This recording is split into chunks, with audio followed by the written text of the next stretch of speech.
যেই মুসলমান যেই হোক ফটিকের হাতে কোনো ক্ষমতা আছে মনে করবে সাথে সাথে তার ঈমান চলে যাবে।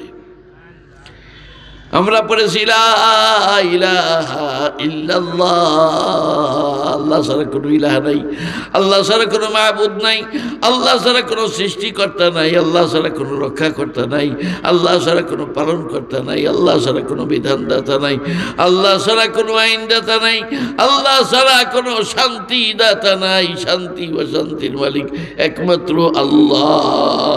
অসুখ দেন আল্লাহ, ভালো করেন আল্লাহ, ঠিক না? কেউ অসুখ আল্লাহ ছাড়া কেউ অসুখ দিতেও পারে না, ভালো করতে পারে না। সমস্ত ক্ষমতা কার হাতে?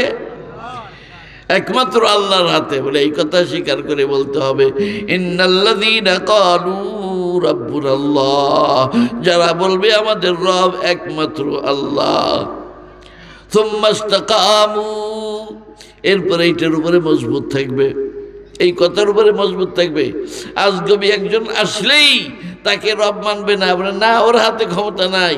ফটিক আসলো, হাজার হাজার মানুষ দৌড়ালো, এই যে ফটিক, বলে না আমি তো রব মানছি আল্লাহকে, আমিও ফটিককে রব মানি নেই, তার হাতে কোনো ক্ষমতা নাই।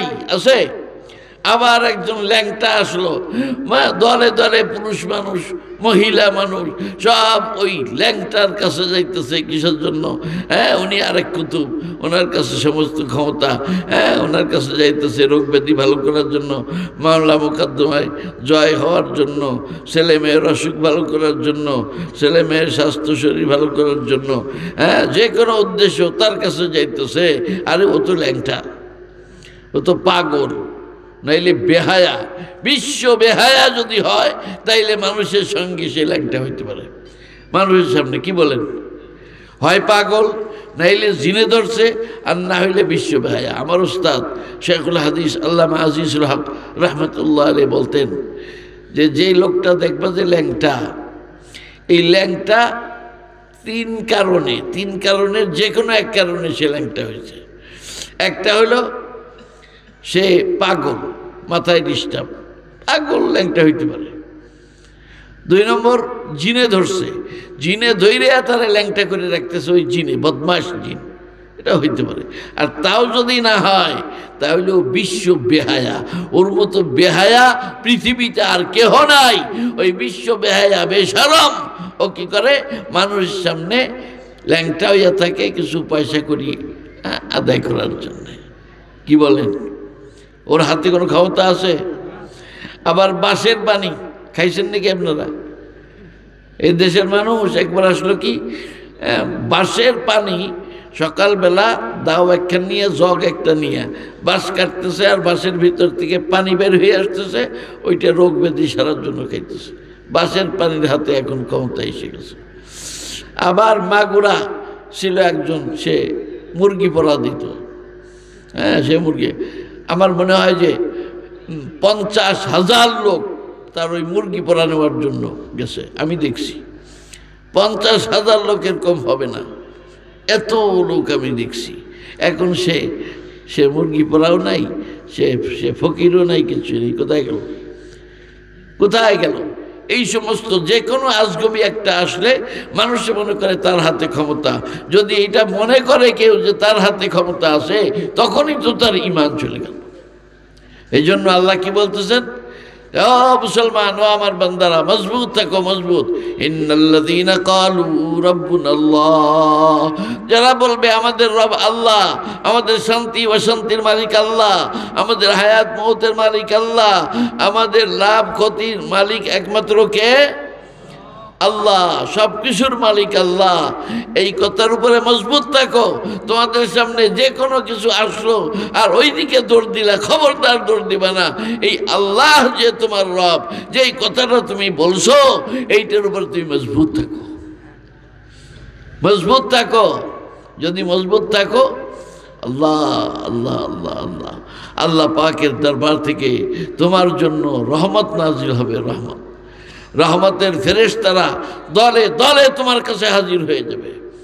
ইন্নাল্লাযীনা ক্বালু রাব্বুনাল্লাহ সুম্মা ইসতাকামু তাতানাজ্জালু আলাইহিমুল মালাইকাতু আল্লা তাখাফু ওয়া লা তাহজানু ওয়া আবশিরু বিল জান্নাতিল্লাতী কুনতুম তুআদুন।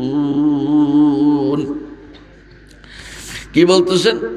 যারা বলবে আমাদের রব আল্লাহ এবং এর উপরে মজবুত থাকবে, দৃঢ় থাকবে, ইস্তিকামতের সাথে থাকবে, তাইলে এই লোকটা আল্লাহর হুকুম অমান্য করতে পারবে না। পারবে?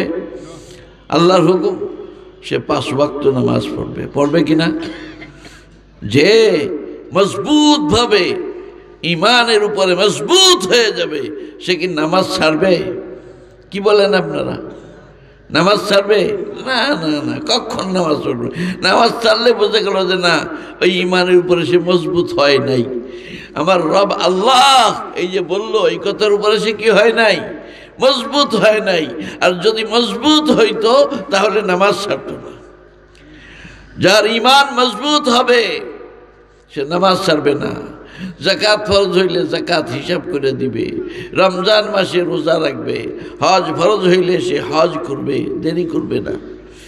সে শরীয়তের সমস্ত হুকুম মানবে। আল্লাহ যা করতে বলছেন প্রত্যেকটা কাজ সে করবে। আল্লাহ যা নিষেধ করেছেন তার ধারে কাছেও যাবে না। সে সুদ খাবে না। সুদ খাবে? যে আল্লাহকে রব মানবে আর এইটার উপরে মজবুত থাকবে, তার মানে ইমান মজবুত হবে। সে কি সুদ খাবে? কি বলেন? কথা বলেন না কেন? সুদ খাবে? ঘুষ খাবে? সুদ নিবে? সুদ দিবে? হ্যাঁ, কিছু করবে না। সুদ খাবেও না, সুদ দিবেও না কাউকে। হ্যাঁ, আল্লাহ ঘুষ খাবে না, সুদ খাবে না, ঘুষ খাবে না, মদ খাবে না, তাড়ি খাবে না, গাঁজা খাবে না। কি খায় নাকি আমাদের দেশের মানুষ? হ্যাঁ, তাড়ি খায়, গাঁজা খায়, আছে না এরকম? হিরোইন খায়, হিরোইন। ডাইল খায়, ডাইল, আছে না? ফেন্সিডিল খায়, আরও কত কিছু, আমি তো অত নাম জানি না। যাই হোক, নেশা করে, নেশা। যার ইমান মজবুত সে কি নেশা করবে? হারাম কোনো কাজ করবে? করবে না। সে মিথ্যা কথা বলবে? মিথ্যা কথা বলবে না। কাউকে ধোঁকা দেবে না। কারোর মাল অন্যায়ভাবে আত্মসাৎ করবে না। অন্যের জমিন অন্যায়ভাবে আত্মসাৎ করবে না।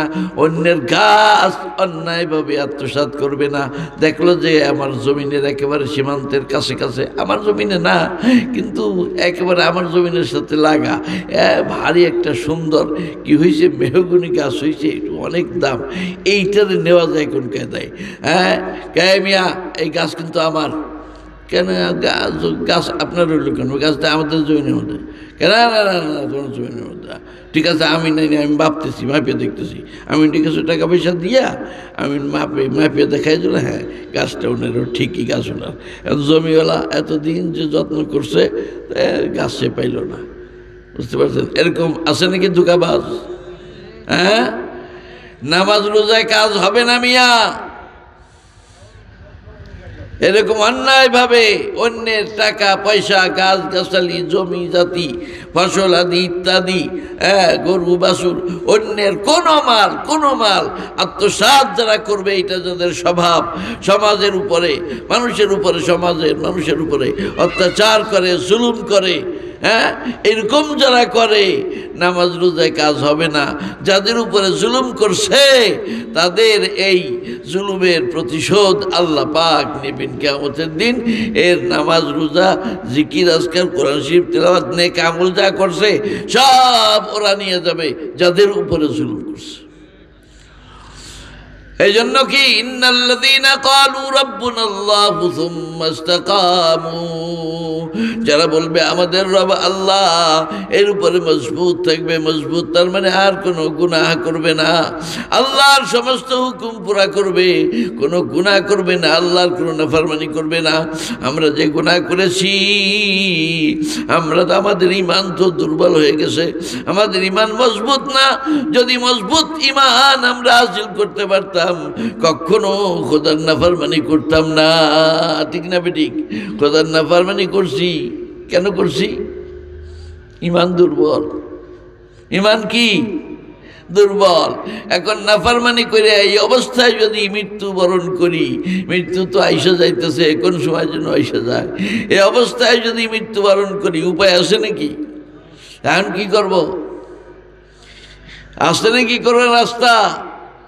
হ্যাঁ, বুখারী শরীফের মধ্যে হাদিস আসছে, বনি ইসরাইলের এক লোক, সে ৯৯ জন মানুষ খুন করছে। কয়জন? একজন দেখে যে লম্বা জামা, হ্যাঁ, একেবারে আলেমের মতো দেখা যায়, আসলে আলেম না, আলেম না।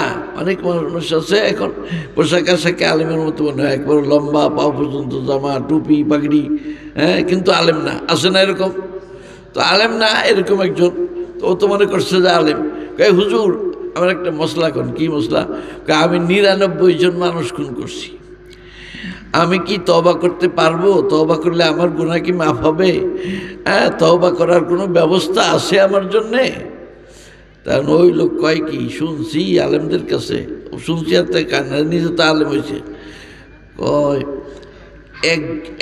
এক খুন করলে, একজন মানুষ খুন করলে সে জাহান্নামী হয়ে যায়, আর তুমি ৯৯ জন খুন করছো, তোমার আবার তওবা, তোমার কোনো তওবা নেই। আর ও রাগ হয়েছে, কি তওবা নাই? বুঝে কয়ও, কিন্তু বুঝে সুঝে কইয়া তওবা আছে না? না আছে। কয় না না, তোমার কোনো তওবা নেই। কয় ঠিক আছে, তাহলে তোমার দিয়ে সব পুরা করি। তওবা যখন নাই তাইলে আর বসে থেকে লাভ নাই, তোমারও দিলাম শেষ করে, ওরে দিছি শেষ করে। তওবাই যখন নাই তাইলে আর তুই লাভ কি? আরো মানুষ মারব। কিন্তু তার ভিতরে ওই এক স্পৃহা, আল্লাহর এক ভয়, যে আল্লাহ আমি তো অনেক বড় নাফরমানি করছি, আমার কি তওবা করার কোনো ব্যবস্থা নাই? যদি ব্যবস্থা না থাকে, জাহান্নামের কঠিন আযাব ভোগ করতে পারবো না, সহ্য করতে পারবো না।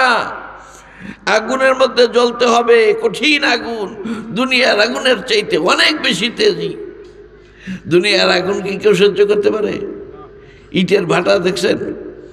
ইটের ভাটার যে উপর দিয়ে ওই যে কি কোনো কিছু লাগলে তা দেয়, ফাঁক জায়গায় জায়গায় ফাঁক আছে, ঢাকনা দেওয়া।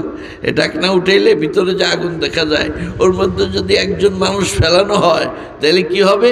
মুহূর্তের মধ্যে ভর্তা হয়ে যাবে। কি বলেন? আগুন ধরে মুহূর্তের মধ্যে কি হয়ে যাবে? ভর্তা হয়ে যাবে। তো জাহান্নামের আগুন তো এর চাইতে ৭০ গুণ বেশি তাপ। জাহান্নামের আগুনের ৭০ গুণ বেশি তেজি। সেই জাহান্নামের আগুনের মধ্যে গেলে কি অবস্থা হবে? যদি মৃত্যু থাকতো তাহলে মুহূর্তের মধ্যে মৃত্যু হয়ে যেত, কিন্তু মৃত্যু আর হবে না, মৃত্যু আর হবে না। আল্লাহ তাআলা মৃত্যুকেই জবাই করে দিবেন, যে মৃত্যু যাতে আর কারো না হয়। মৃত্যু যেহেতু হবে না, শুধু কষ্ট আর কষ্ট। আর কি হবে? আল্লাহ পাক বলেন, কুল্লামা নাদিজাত জুলুদুহুম বাদদালনাহুম জুলুদান গায়রাহা লিয়াযুকুল আযাব। তাদের চামড়া একবার পুড়িয়া ভস্ম হয়ে যাবে, সাথে সাথে আবার নতুন চামড়া সৃষ্টি করে দিবেন আল্লাহ। আবার মুহূর্তের মধ্যে ওইটা ভস্ম হয়ে যাবে, আবার নতুন চামড়া মুহূর্তের মধ্যে পয়দা হয়ে যাবে, আবার মুহূর্তের মধ্যে ভস্ম হয়ে যাবে, আবার মুহূর্তের মধ্যে নতুন চামড়া পয়দা হয়ে যাবে। এইভাবে শরীরের চামড়া, মাংস ইত্যাদি তৈরি হইতে থাকবে, আর পুরো ভস্ম হইতে থাকবে, আবার তাজা তৈরি হইতে থাকবে, আবার ভস্ম হইতে থাকবে। এইভাবে আযাব চলতে থাকবে। আল্লাহ পাক এরকম করবেন কেন? লিয়াযুকুল আযাব, যাতে আযাবের মজা থাকতে পারে। দেখো কেমন লাগে। আল্লাহর নাফরমানি করছিলা, আল্লাহর হুকুম মানো নাই, আল্লাহর হুকুম অমান্য করছো, আল্লাহর নাফরমানি করছো, গুনাহ করছো, দেখো কেমন লাগে। এই যে আযাব, কিরে ভাই, এটা কি সহ্য করা যাবে?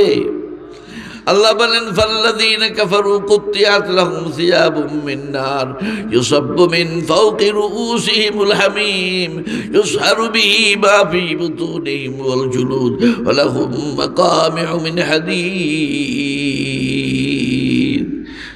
বলে কুত্তিআত লাহুম সিয়াবুম মিন নার, আগুন দিয়া কাপড় পোশাক বানানো হবে, আগুনের পোশাক।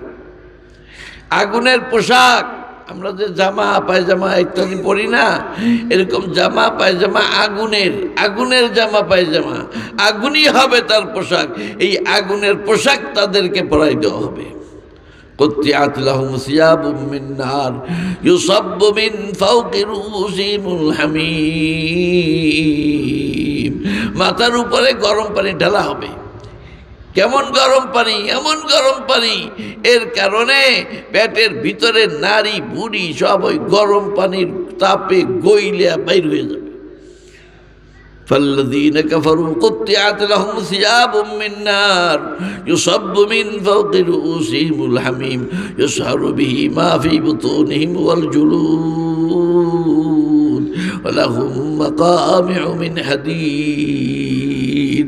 এরকম শাস্তি হইতে থাকবে। আবার ওদের জন্য লোহার গুর্জ থাকবে, লোহার গুর্জ দিয়া ফেরেশতারা পিটাইতে থাকবে। আল্লাহ আল্লাহ, আগুনের ভিতরে জ্বলা, আগুনের পোশাক পরাই দেওয়া, তারপরে গরম পানি ঢেলে দেওয়া, তার কারণে চামড়া গোশত পেটের ভিতরকার নারী বুড়ি যা কিছু আছে সব কিছু পুড়িয়ে জ্বলে একেবারে ভস্ম হয়ে বের হয়ে যাবে। কি কঠিন অবস্থা! আল্লাহ আল্লাহ আল্লাহ, সহ্য করা যাবে কিরে ভাই? একটু চিন্তা করেন, সহ্য করা যাবে? যদি সহ্য করা না যায় তাহলে আল্লাহর নাফরমানি থেকে বিরত থাকতে হবে না? হবে না? ওই 99 খুনওয়ালা আল্লাহর ভয় ভিতরে আসছে। আমি তো অপরাধ করেছি, অন্যায় করেছি, আমার কি কোনো উপায় আছে? না হইলে জাহান্নামের আযাব সহ্য করতে পারবো না। আল্লাহ কোনো রাস্তা বের করে দাও, আমি তো বড় অপরাধ করেছি। আল্লাহর ভয় আসছে, আল্লাহর ভয় আসছে। এরপরে একজন হক্কানি আলেম, সত্যিকার অর্থে আলেম, তার সঙ্গে দেখা। বলছে, হুজুর আমি তো 99 খুন করছিলাম, পরে আরেকজন খুন করছি, 100 পুরা হয়ে গেছে। আমার কি তওবা আছে? তওবার কোনো ব্যবস্থা আছে? আল্লাহ তখন এই হুজুর বলছেন, হ্যাঁ হ্যাঁ, কে বলছে তোমার তওবার ব্যবস্থা নেই? অবশ্যই তোমার তওবার ব্যবস্থা আছে। হ্যাঁ, আল্লাহ পাক বলছেন কি, কুল ইয়া ইবাদিয়াল্লাযীনা আসরাফু আলা আনফুসিহিম লা তাকনাতু মির রাহমাতিল্লাহ ইন্নাল্লাহা ইয়াগফিরুয যুনুবা জামিআ ইন্নাহু হুয়াল গফুরুর রহিম। আমার হাবিব মুহাম্মদ মুস্তাফা সাল্লাল্লাহু আলাইহি ওয়াসাল্লাম, আপনি আমার বান্দাদেরকে, আমি একটা ডাক দিতেছি, আমার এই ডাকটা পৌঁছায় দেন। কি ডাক? আমি ডাক দিতেছি, ইয়া ইবাদি, হে আমার বান্দারা, হে আমার বান্দারা, আল্লাযীনা আসরাফু আলা আনফুসিহিম, কোন বান্দা? যেই বান্দা খোদার নাফরমানি কইরা নিজের জিন্দেগি বরবাদ করে ফেলেছ। তোমরা যারা গুনাহ করেছো, তোমরা যারা নাফরমানি করেছো, আর যদি মানুষ খুন করে থাকো, মানুষের আত্মসাৎ করে থাকো, মানুষের সম্পদ, নামাজ পড়ো নাই, রোজা রাখো নাই, হজ করো নাই, জিকির আজকার করো নাই, কোরআন শরীফ তেলাওয়াত করো নাই, ভালো কাজ করো নাই, দুনিয়ার ওয়াকাম কুকাম, সুদ খাইছো, ঘুষ খাইছো, মদ খাইছো, জুয়া খেলছো, তারি খাইছো, এই সমস্ত কাম করছো, আর বেহায়াপনা যত আছে সেগুলা করছো। দুনিয়ার নাফরমানি, ফাহিশা কাম, এইগুলা করছো। আর শোনো, ইয়া ইবাদি আল্লাযীনা আসরাফু আলা আনফুসিহিম লা তাকনাতু মির রাহমাতিল্লাহ, আল্লাহর রহমত থেকে নিরাশ হইও না। সুবহানাল্লাহ, বলেন না সুবহানাল্লাহ। আল্লাহর রহমত থেকে নিরাশ হইও না। তোমরা যারা নাফরমানি করছো, তোমরা যারা খোদার নাফরমানি করছো, গুনাহ করছো, কঠিন গুনাহ করেছো, শুনো, তোমরা আল্লাহর রহমত থেকে নিরাশ হইও না। তার মানে আল্লাহ পাক তোমাদেরকেও রহমত দিবেন, দয়া করবেন তোমাদের প্রতি, দয়া করে তোমাদের জীবনের সমস্ত গুনাহ মাফ করে দিবেন। ইন্নাল্লাহা ইয়াগফিরুয যুনুবা জামিআ, নিশ্চয়ই আল্লাহ তাআলা সমস্ত গুনাহ ক্ষমা করে দেবেন। ইন্নাহু হুয়াল গফুরুর রহিম, নিশ্চয়ই তিনি বড় ক্ষমাশীল, বড় দয়ালু। বড় গুনাহ যদি আল্লাহ মাফ নাই করেন, তাইলে তিনি যে বড় ক্ষমাশীল এটা প্রমাণ হবে কি দিয়া? হ্যাঁ, আবার দয়ালু, তার দয়ার কোনো সীমা নাই। আল্লাহর দয়ার কোনো সীমা আছে? হ্যাঁ, আল্লাহর দয়া নেওয়ার বহু কায়দা আছে, বহু কায়দা আছে। বুখারী শরীফে আছে, এক মহিলা খোদার নাফরমান, ফাহিশা কাম করে, হ্যাঁ, দেহ ব্যবসা করে, দেহ ব্যবসা, কঠিন অপরাধ, জঘন্য অপরাধ। এই মহিলা দেখে যে একটা কুকুর পানির পিপাসায় ছটফট করতেছে, ভিজা মাটিতে জিব্বা দিয়ে চাটতেছে। ওই মহিলা বুঝছে যে হারে, আল্লাহর একটা মখলুক, হোক সে কুকুর, কিন্তু আল্লাহর একটা মখলুক কষ্ট হইতেছে। তখন ওই মহিলা, পাশে একটা কুয়া আছে, কুয়ার মধ্যে পানি আছে, কিন্তু উঠানের কিছু নাই। তার পায়ে ছিল চামড়ার মোজা, এই চামড়ার মোজা দিয়া বালতির কাম করছে, আর গায়ে ছিল ওড়না, এই ওড়না ছিঁড়ে রশি বানাইছে, বানাইয়া বহু কষ্টে ওই কুয়ার থেকে পানি উঠাইয়া, হয়তো বারে বারে উঠেছে, একবার উঠাইলে তো হয় না, বারে বারে উঠাইছে, উঠাইয়া ওই কুকুরকে পানি খাওয়াইছে। কুকুরের পিপাসা নিবারণ হয়ে গেছে। এই যে কাজটা করছে, দয়া করছে, কুকুরের প্রতি দয়া করছে। ফাহিশা মহিলা, নাফরমান মহিলা, দেহ ব্যবসা করে, সবচেয়ে জঘন্য অপরাধ সে করে।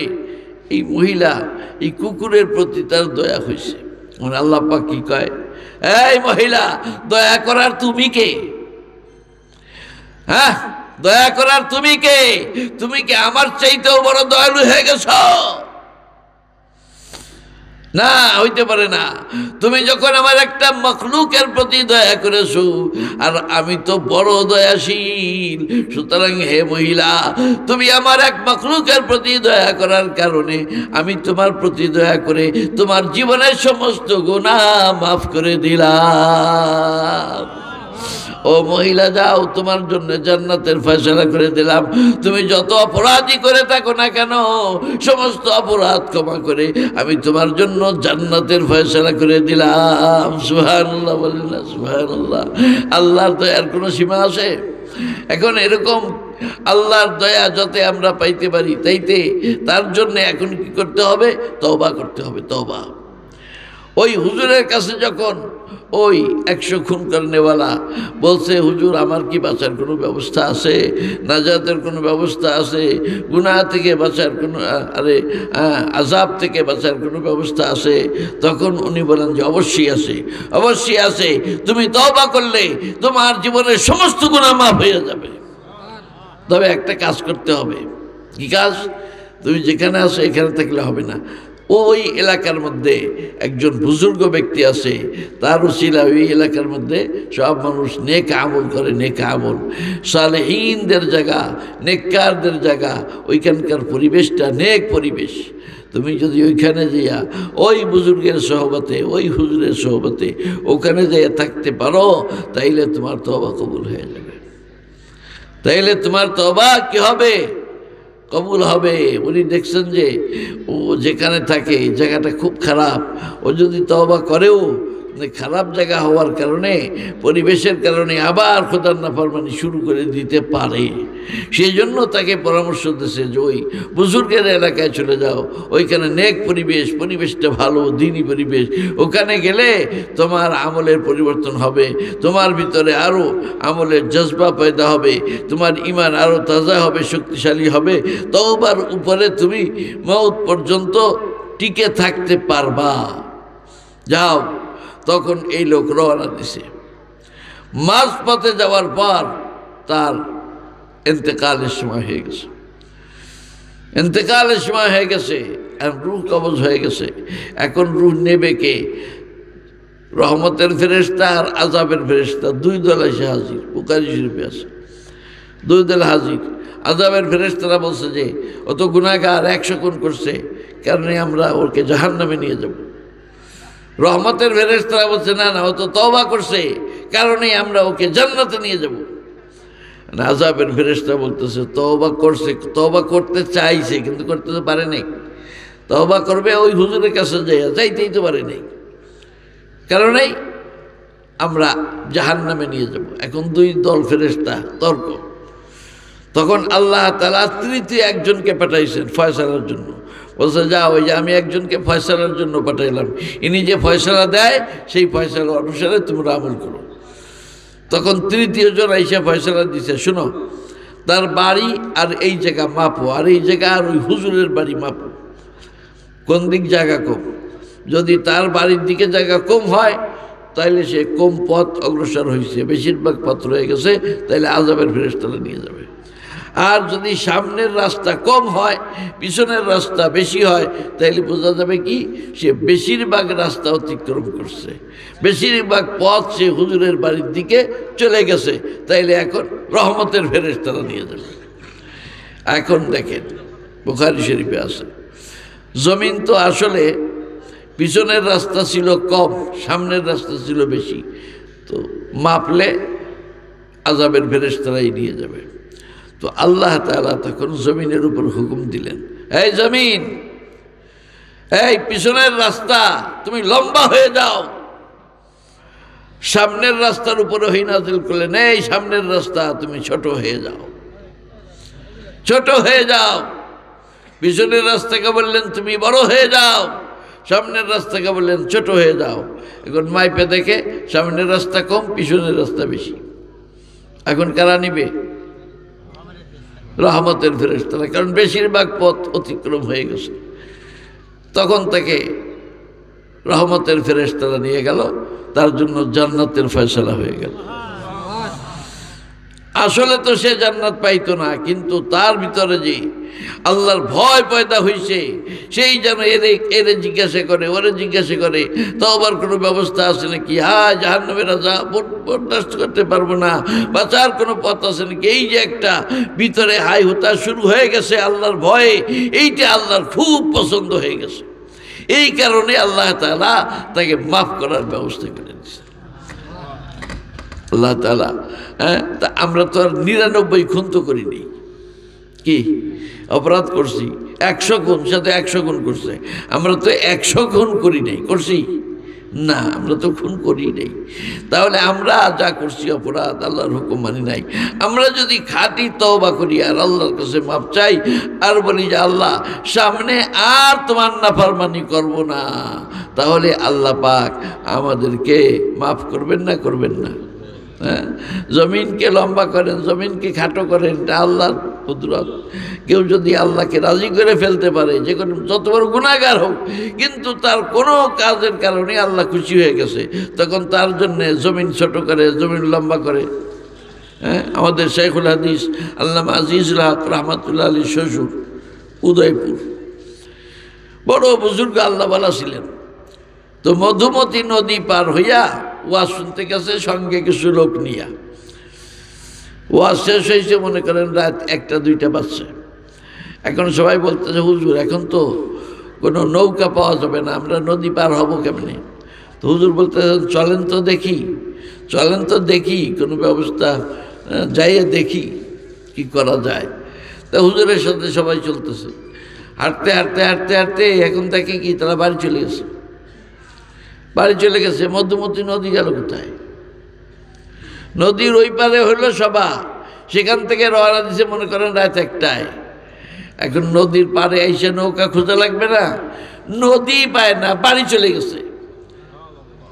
কি এই যে আমরা বাড়ি চলে, এই যে আমাদের ঘর, ওই যে আপনার ঘর হুজুর, ওই যে আপনার বাড়ি, এই যে আমাদের স্কুল, এই মাদ্রাসা, যে আমরা দিয়ে চলে আসলাম। কয় তাই তো। আর সবাই কয় হুজুর তো কি নদী গেল কোথায়? মধুমতি নদী, বেশি বড় নদী, এ নদী গেল কোথায়? কয় তাই তো, আমি তো আপনাদের সাথেই, নদী গেল কোথায়?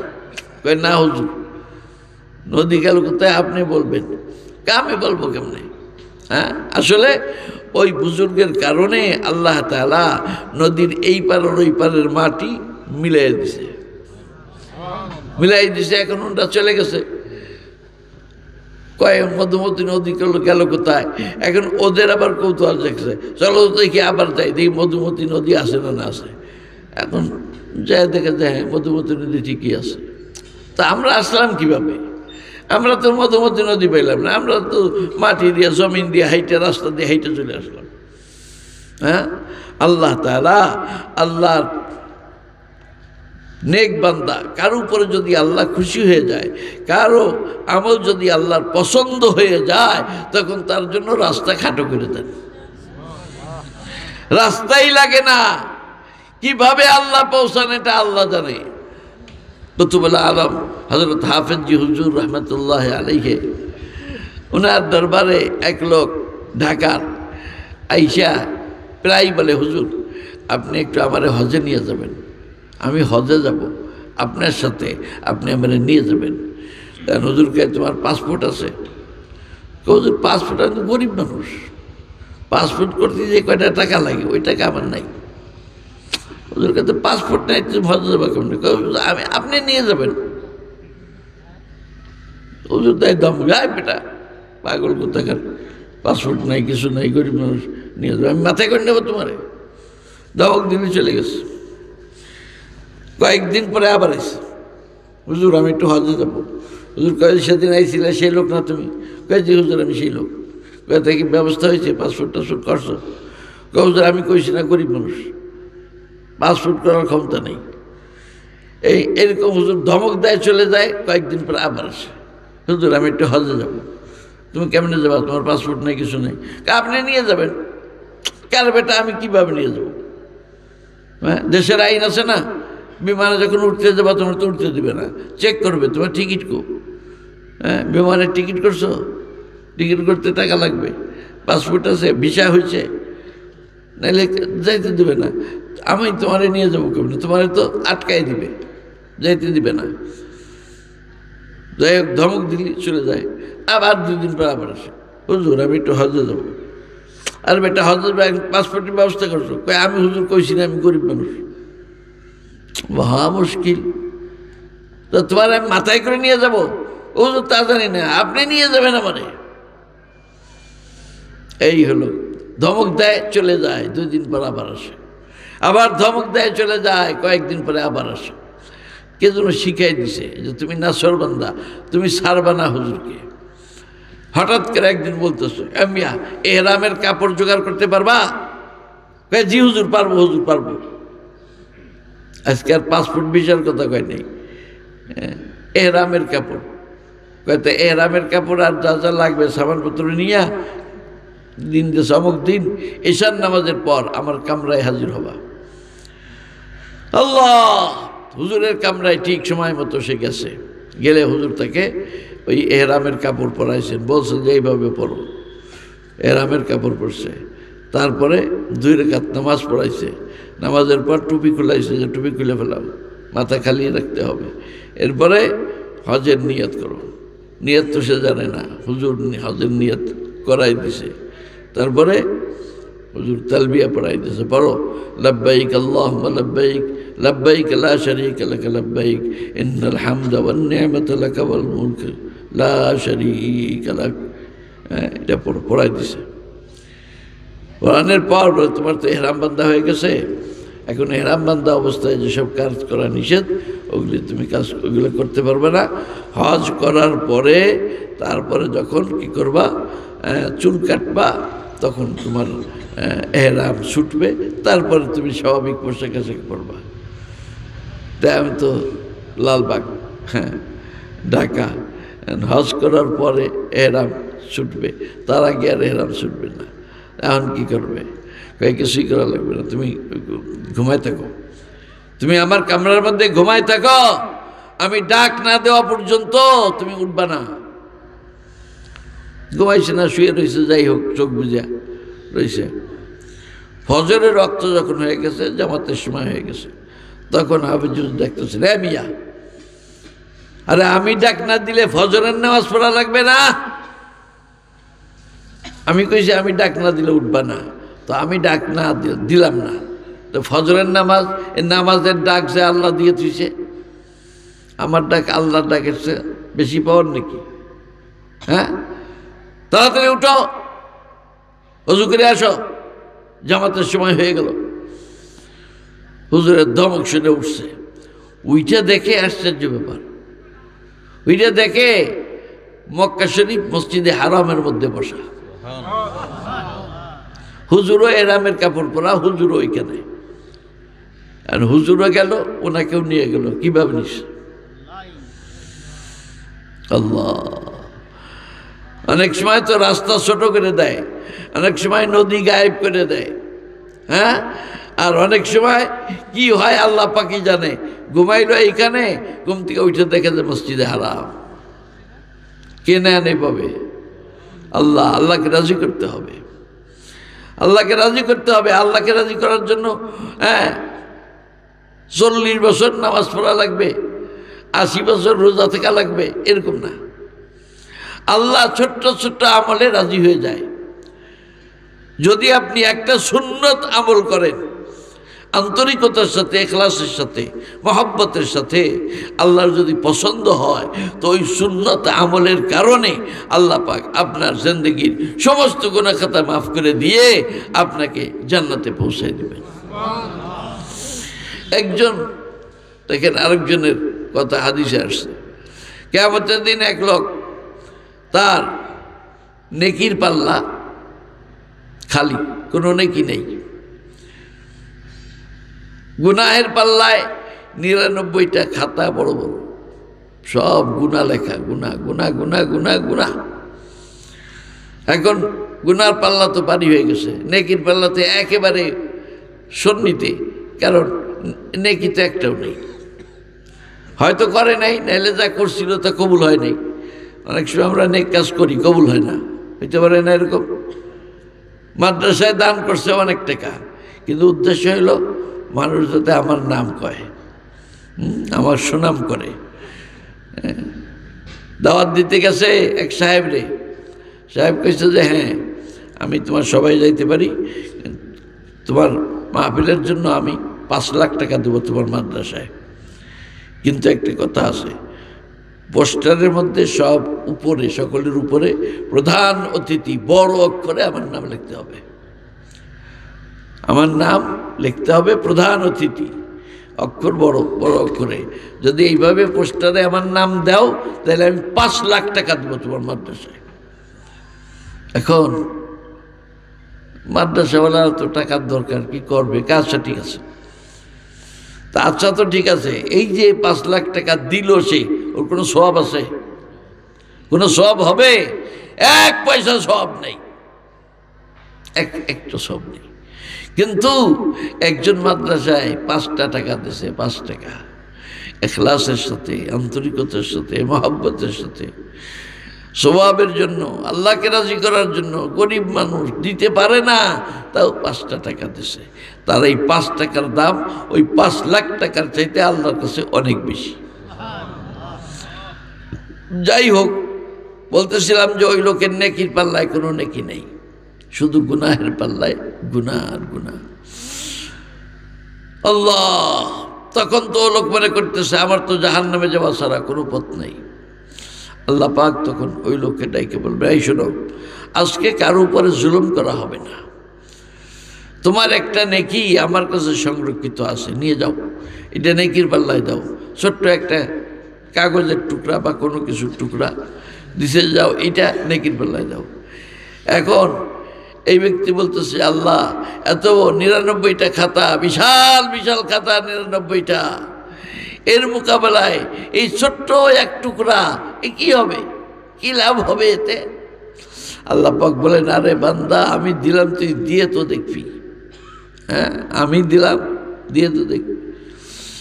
নিয়ে নেকির পাল্লায় দিছে, দেওয়ার সাথে সাথে নেকির পাল্লা নেকিতে বোঝাই হইয়া ভারী হইয়া গেছে, আর গুনাহের পাল্লা হালকা হয়ে গেছে। মানে এটা হবে কিয়ামতের দিন, নেকির পাল্লা ভারী হয়ে যাবে, গুনাহের পাল্লা হালকা হয়ে যাবে।